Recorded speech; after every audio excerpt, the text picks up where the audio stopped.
Assalamualaikum warahmatullahi wabarakatuh. Selamat pagi sobat belajar semua, semoga kita semua dalam lindungan Allah Subhanahu wa Ta'ala. Pada kesempatan ini, video yang akan kita bahas adalah mukjizat Nabi Musa. Semangat belajar, dan semoga sehat selalu ya. Nabi Musa adalah putra dari Imran dan Yukabat. Selain Musa, keluarga tersebut memiliki dua anak lain, yaitu Miriam dan Harun. Musa lahir pada masa kekuasaan Fir'aun. Sebelum Musa kecil lahir, beredar rumor di kalangan tukang sihir dan ahli nujum Mesir yang mengatakan akan lahir anak laki-laki penghancur negeri tersebut. Rumor tersebut berkembang setelah para ahli tersebut menafsirkan mimpi yang dialami Fir'aun, yaitu api yang datang dari Baitul Maqdis lalu membakar wilayah Mesir. Tapi, api itu justru tidak membahayakan warganya. Fir'aun yang khawatir dengan ramalan ahli nujum itu, lantas memerintahkan agar setiap kelahiran bayi laki-laki di negerinya diperiksa. Pasangan Imran dan Yukabat tidak ingin anaknya dilukai pasukan Fir'aun. Oleh karenanya, anak itu dihanyutkan ke air melalui sebuah peti. Musa kecil ditemukan, lantas dirawat oleh istri Fir'aun yang bernama Asiyah. Musa dijadikan anak angkat meski sebelumnya ditolak Fir'aun. Musa lalu tumbuh dewasa dan melalui berbagai fase kehidupan, sampai akhirnya diangkat menjadi nabi oleh Allah. Dalam menjalankan misi mengemban risalah, Nabi Musa beberapa kali diberikan mukjizat oleh Allah Subhanahu wa Ta'ala. Mukjizat tersebut menjadi tanda nyata mengenai status kenabiannya. Sebagian kaum menerimanya, namun tidak jarang pula banyak yang menolak risalah yang dibawa Musa. Berikut ini, berbagai mukjizat dari Allah Subhanahu wa Ta'ala yang diturunkan kepada Nabi Musa. 1.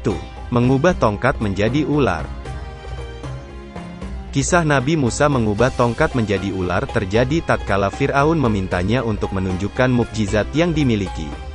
Saat itu Allah memerintahkan Musa untuk memukulkan tongkat yang dibawanya ke lantai. Seketika tongkat tersebut menjadi ular besar yang memakan ular-ular lain buatan para penyihir. Sebagian penyihir lantas mengakui kenabian Nabi Musa. Sayangnya, Fir'aun tetap bersikeras menolaknya. Kisah ini diabadikan dalam Al-Quran pada surat Toha ayat 68-69. Kami berkata, janganlah kamu takut, sesungguhnya kamulah yang paling unggul, menang. Dan lemparkanlah apa yang ada di tangan kananmu, niscaya ia akan menelan apa yang mereka perbuat. Sesungguhnya apa yang mereka perbuat itu adalah tipu daya tukang sihir belaka. Dan tidak akan menang tukang sihir itu, dari mana saja ia datang. Quran Surat Toha, ayat 68-69. 2. Membelah lautan.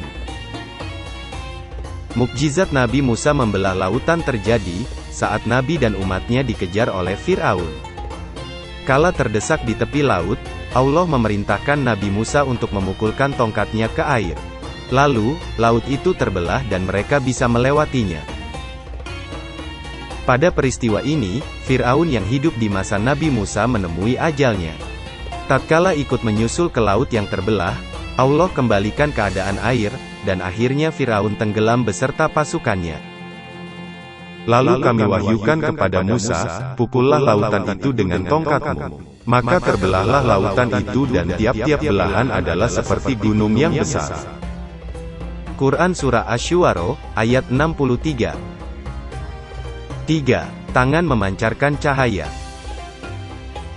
Tangan Nabi Musa yang bercahaya, bermula ketika tangan Nabi dikempitkan ke ketiak. Lalu dikeluarkannya. Mendadak tangannya bercahaya sampai menyilaukan mata Fir'aun. Karena tidak kuat, Fir'aun memintanya untuk menyembunyikan tangannya. Kala itu, Nabi Musa difitnah sebagai tukang tenung dengan tujuan memecah belah umat. Allah pun memberikan mukjizat padanya berupa tangan bercahaya. Allah mengabadikan peristiwa ini pada beberapa ayat dalam Al-Quran. Dan kempitkanlah tanganmu ke ketiakmu, niscaya ia keluar menjadi putih cemerlang tanpa cacat, sebagai mukjizat yang lain pula. Quran Surah Toha, ayat 22. Dan masukkanlah tanganmu ke leher bajumu, niscaya ia akan keluar putih, bersinar, bukan karena penyakit. Kedua mukjizat ini, termasuk 9 buah mukjizat, yang akan dikemukakan kepada Fir'aun dan kaumnya. Sesungguhnya mereka adalah kaum yang fasik. Quran Surah An-Naml, ayat 12. 4. Angin topan penyebab paceklik. Pada zaman Nabi Musa pernah terjadi paceklik panjang yang memicu kelaparan. Allah menurunkan angin topan yang memicu hal tersebut. Karena perbuatan Fir'aun sudah melampaui batas dalam menentangnya. Lalu, saat badai berhenti, justru masyarakat melalaikan Allah. Kembali dan kembali menjadi sombong. Allah berfirman dalam surah Al-A'raf, ayat 133. Maka kami kirimkan kepada mereka topan, belalang, kutu, katak, dan darah. Air minum mereka berubah menjadi darah, sebagai bukti yang jelas. Tetapi mereka tetap menyombongkan diri dan mereka adalah kaum yang berdosa. 5. Memukul tongkat untuk mengeluarkan air. Suatu hari, Nabi Musa memohon kepada Allah untuk memberikan sumber air bagi kaumnya.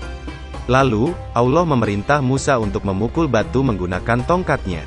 Setelah memilih batu dan memukulnya, keluar sebanyak 12 sumber mata air yang mencukupi kebutuhan tiap-tiap suku dari kaumnya. Kejadian ini dapat dibaca dalam surah Al-Baqarah, ayat 60. Dan ingatlah ketika Musa memohon air untuk kaumnya, lalu kami berfirman, pukullah batu itu dengan tongkatmu, lalu memancarlah daripadanya 12 mata air.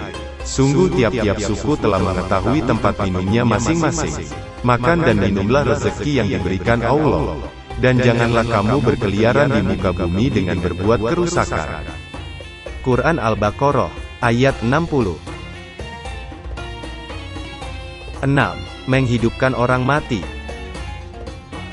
Mukjizat Nabi Musa ini, seperti yang juga dimiliki Nabi Isa alaihi salam, yaitu menghidupkan orang mati. Allah pernah memerintahkan Nabi Musa memukulkan bagian dari anggota sapi betina ke tubuh mayat. Saat itu, jasad yang mati tersebut hidup kembali. Mukjizat ini diawali dari banyaknya pertanyaan kaum Nabi Musa yang memberatkan mereka sendiri terkait kurban sapi betina. Kisah mukjizat ini dapat ditemukan pada surah Al-Baqarah ayat 73 yang Allah berfirman, lalu kami berfirman, pukullah mayat itu dengan sebagian anggota sapi betina itu. Demikianlah Allah menghidupkan kembali orang-orang yang telah mati, dan memperlihatkan padamu tanda-tanda kekuasaannya agar kamu mengerti. Demikian tadi, video pembelajaran tentang mukjizat Nabi Musa. Semoga cerita di atas dapat menambah keimanan kita semua. Tentunya, masih banyak kekurangan dalam video ini. Silakan komen positif di kolom komentar ya, dan jangan lupa like dan subscribe-nya. Terima kasih, salam sehat Indonesia, dan sampai ketemu pada video pembelajaran berikutnya. Wassalamualaikum warahmatullahi wabarakatuh.